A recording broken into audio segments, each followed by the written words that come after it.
ఇదేనండి యూరియా, లావ్ యూరియా తీసుకొచ్చాను నేను. చూడండి, ఇదండి మందు డబ్బాలు. ఇది బాగా నీళ్ళు వేసి కలయబెట్టాలండి, కలుగుతుంది.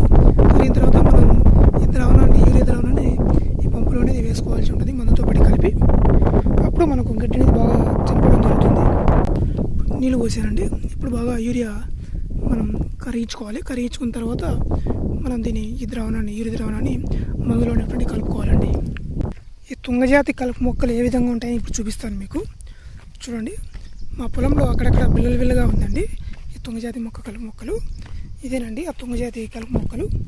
ఇప్పుడు ఈ తుంగజాతి కలుపు మొక్కలకి మనం మందు కొట్టడానికి వచ్చానండి నేను.